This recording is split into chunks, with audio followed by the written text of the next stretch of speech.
ज्याप्रमाणे आपण बऱ्याच महिलांनी किंवा पुरुषांनी घरामध्ये मुलांनी मुलींनी अनेकांनी 16 सोमवाराचं व्रत तुम्ही केलंच असेल किंवा संतोषी मातेचे शुक्रवार केलेले आहेत. त्याचप्रमाणे आत्तामध्ये पशुपतीनाथाचे सोमवार होते.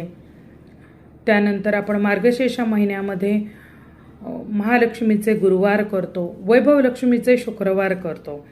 बऱ्याच लोकांनी हल्ली ते येडेश्वरीचे शुक्रवार सुद्धा बऱ्याच बायकांनी केलेले आहेत. तसेच स्कंद पुराणामध्ये असलेले देवी तुळजाभवानीचे हे व्रत, हे 21 मंगळवार करण्याचे हे व्रत आहे. हे व्रत केल्याने अनेकांच्या जीवनामध्ये आमूलाग्र बदल घडलेले आहेत. हे व्रत कोणीही करू शकतं, महिला पुरुष कोणीही हे व्रत करू शकता.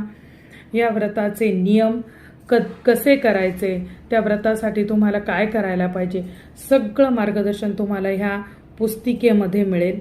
ही पुस्तिका तुम्हाला पाहिजे असेल तर तुम्ही नंबर देत आहे त्या नंबरवरती संपर्क करावा, कॉल करावा.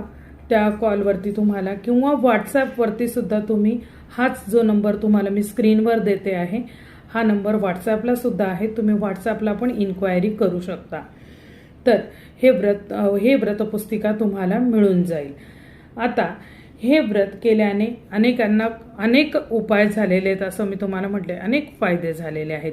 आपला फायदा काय होईल किंवा नुसती सेवा म्हणून सुद्धा आपण हे व्रत जरूर करावे. कारण तुळजाभवानीची महती मी काय वर्णावी, तिची महती ती प्रत्यक्ष आई जगदंबा आहे. ती महाराष्ट्राची कुलस्वामिनी आहे. ज्यांचं कुलदैवत आहे त्यांच्यावरती डबल फायदा होईल, कुलदेवतेची पण कृपा होते आणि तुम्हाला व्रत केल्याचे पण पुण्य प्राप्त होते. ज्यांची कुलस्वामिनी नाही आहे पण तुळजाभवानीवरती श्रद्धा आहे ते सुद्धा हे व्रत करू शकतात.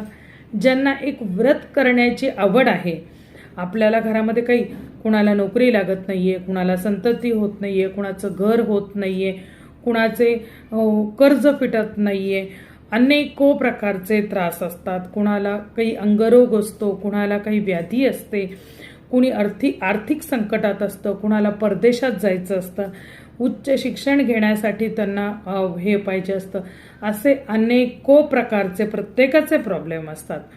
तर त्याच्यासाठी देवी प्रत्येकाला आपापल्या परीनं आपल्या श्रद्धेने तुम्ही जितकं मनापासून तिचं व्रत कराल तितक्या मनापासून ती तुम्हाला आशीर्वाद देते आणि त्याचं फळ प्राप्त होतं.